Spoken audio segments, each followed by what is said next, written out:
Do your consumer marketing efforts feel complicated? Experian Automotive delivers data-driven marketing solutions to find new customers and keep loyal ones. Drive measurable results with trusted data and expert support. Learn more at Experian.com/automotive. Welcome to Daily Drive for Tuesday, June 17th, 2025. I'm Jamie Butters, Executive Editor of Automotive News in Detroit. And I'm Kellen Walker in Las Vegas. Today on the show, the U.S. and Japan fail to reach a trade deal. Tesla dominates this year's American-made index, and LiDAR maker LeddarTech files for creditor protection. Plus, as Tesla readies its robotaxi launch, new industry VC's Alex Roy raises big questions about safety and profit potential. If you want to be in the robotaxi business, there's only two ways to do it. You own the fleet, or people contribute to the fleet. Those are two completely different businesses. Let's run through all the news you need to know to keep up in the auto industry. U.S. President Donald Trump and Japanese Prime Minister Shigeru Ishiba failed to reach an agreement on a trade package on the sidelines of the G7 summit. It's another setback for Japan's automakers and an outcome that leaves the Asian nation inching closer to a possible recession as the pain of U.S. tariffs hits its economy. Ishiba said to reporters, quote, "There are still some points on which the two sides are not on the same page, so we have not yet reached an agreement on the trade package." The failure to reach a concrete agreement will raise questions over Ishiba's effectiveness as leader ahead of a crucial upper house election next month. That's after he touted the summit as a possible milestone opportunity in tariff negotiations that have continued for about 2 months. Major automakers, including Toyota, Honda, Mazda, and Subaru, are bracing for a collective hit of more than $19 billion this fiscal year alone from the tariffs. As automakers look to avoid the full brunt of tariffs, some companies with bigger electric vehicle portfolios are benefiting.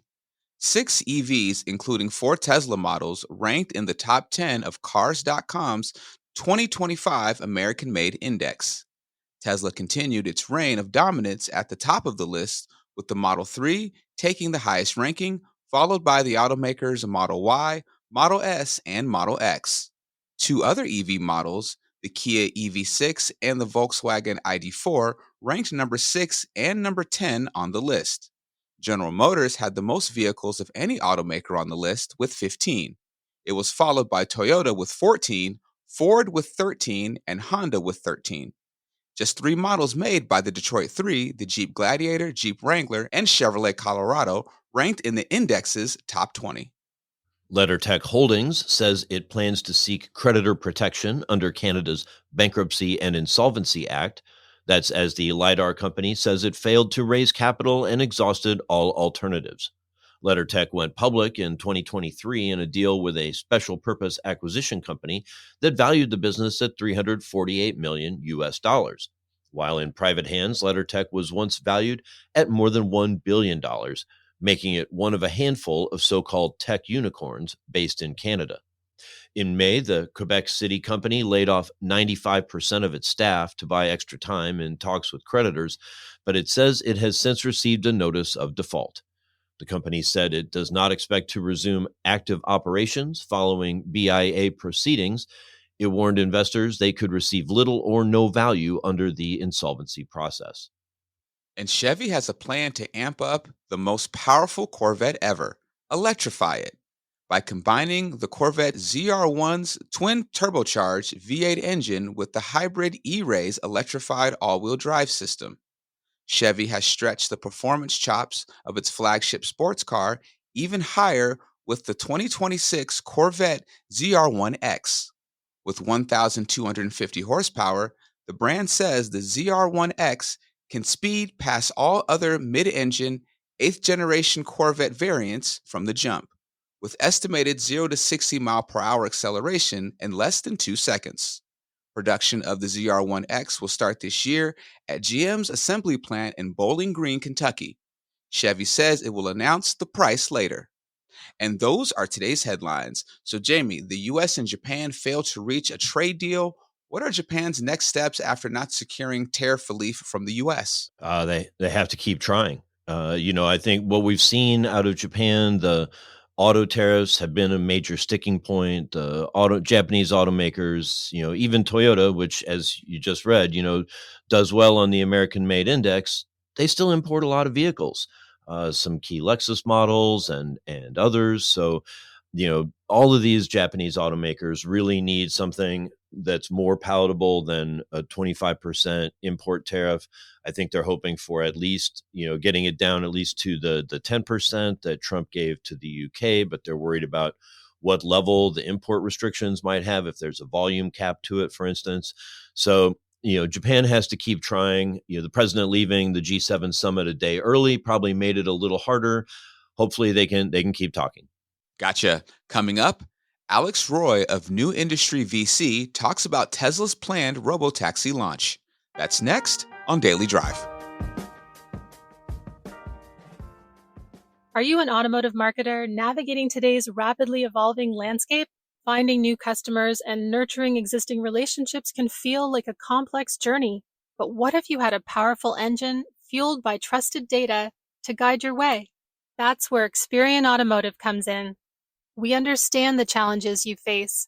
Today's personalized consumer journeys demand intelligent planning and precise execution. That's why we offer the Experian Marketing Engine, a coordinated suite of data-driven solutions designed to help you develop, execute, and most importantly, measure effective marketing campaigns. At the heart of our solutions is Experian's trusted data and a dedicated automotive team committed to your success.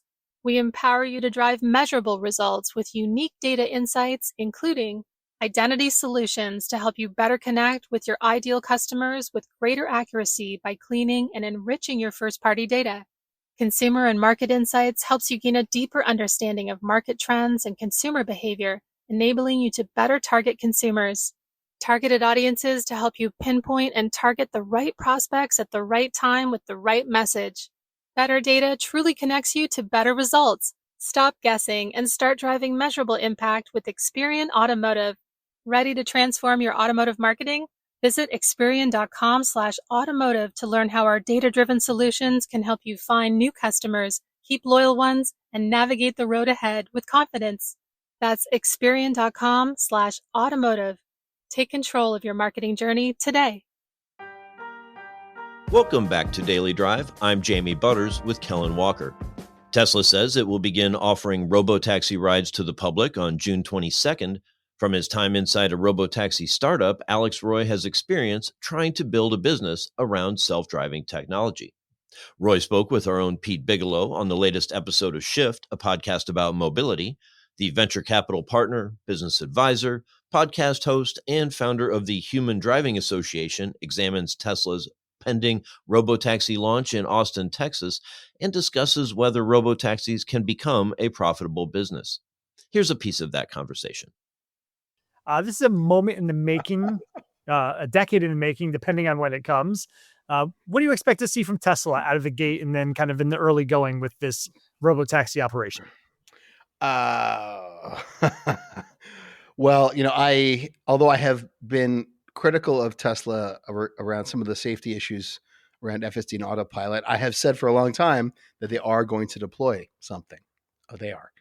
And my thoughts are similar to the thoughts, I think, of the only two other analysts I think are smart here, which are Phil Koopman and Brad Templeton. We all basically agree. They're going to deploy something, and they have to deploy something to maintain the narrative command of robotaxi in the face of the reality command that Waymo has brought to market in the last couple of years.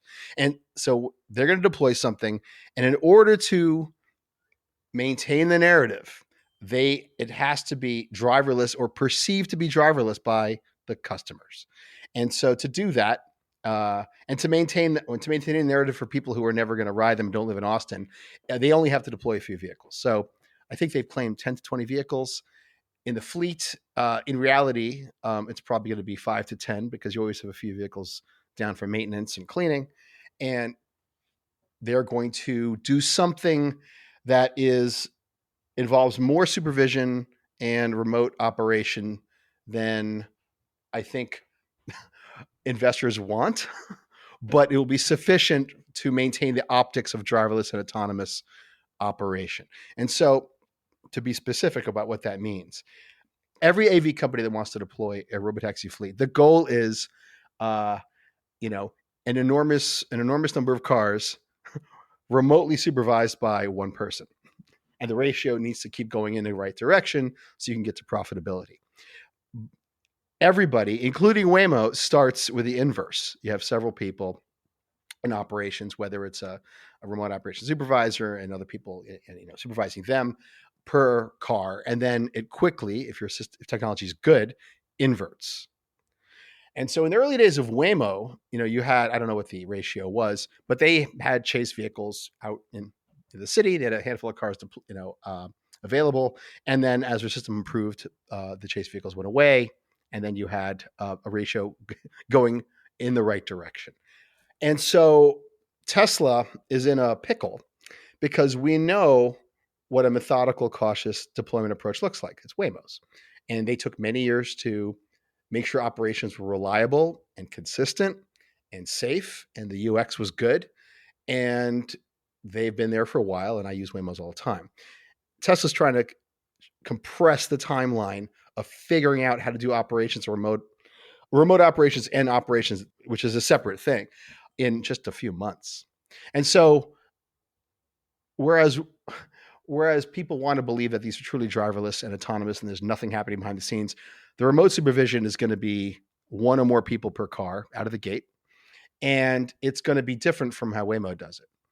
In Waymo's case, if the vehicle encounters something that it can't necessarily resolve itself or quickly, clock runs out and a remote operations person looks at where the car is and what's going on and issues like a go, no-go command. And the vehicle uses the onboard logic to safely resolve it. I don't think Tesla's anywhere near that. And so I think what you're going to see is at least one-to-one supervisor per car available at all times to resolve anything that happens, and doing something that I don't think Waymo would ever do. And I don't think they've ever done it, which is potentially, we don't know, potentially more than a go, no-go command, an actual joystick or steering wheel, which we know has been done in China. And we know that a few other startups have tried it. Latency would make that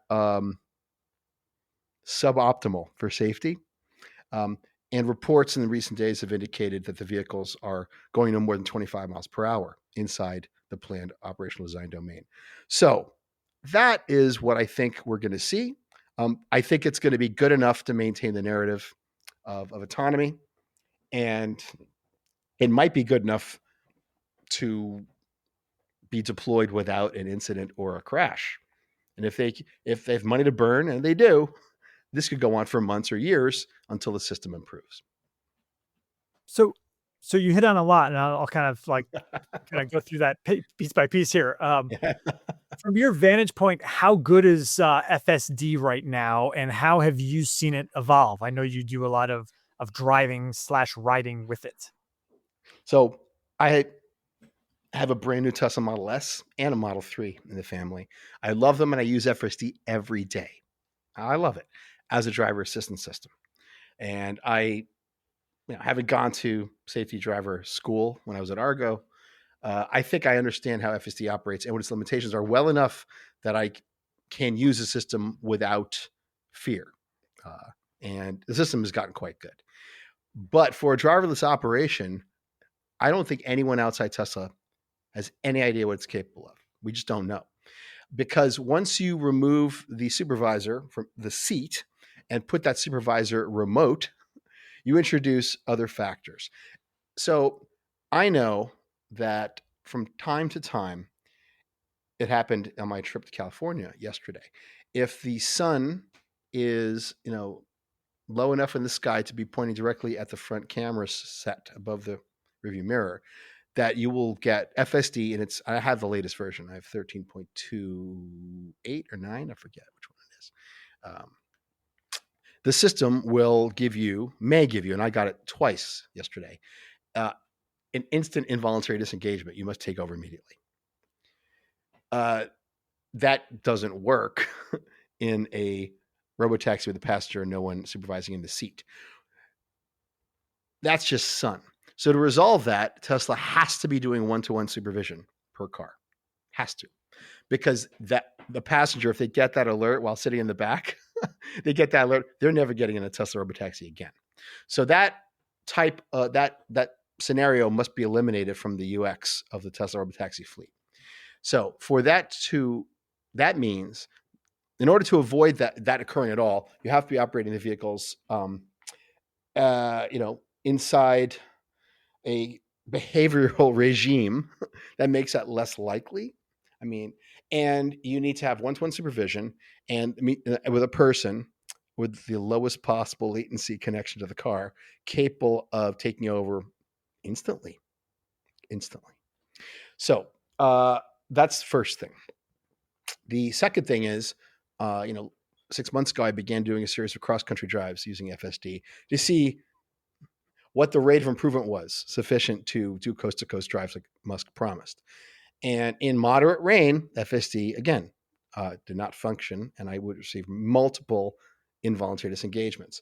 So to avoid that scenario, Tesla will just limit the operational design domain of the robotaxi fleet to good weather, light rain, and probably low complexity scenarios. So is FSD good enough to do all this? Well, yeah. But the business model of this cannot remain as is, because if you're one-to-one supervising per car, you might as well just put drivers in the cars in your Uber. So that's the state of FSD today. Alex Roy is co-founder of New Industry VC. You can hear his full conversation with our own Pete Bigelow on Shift, a podcast about mobility.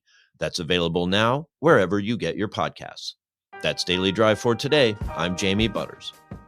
And I'm Kellen Walker. Thanks to Automotive News executive producer Jake Neer, as well as our own John Irwin and Lindsay Van Hully for their reporting for today's podcast.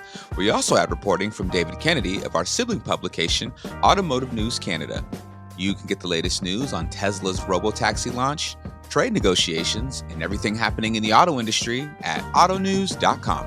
Come back tomorrow for my conversation with KPMG partner Lenny LaRocca about what his clients are asking as we head into the back half of 2025.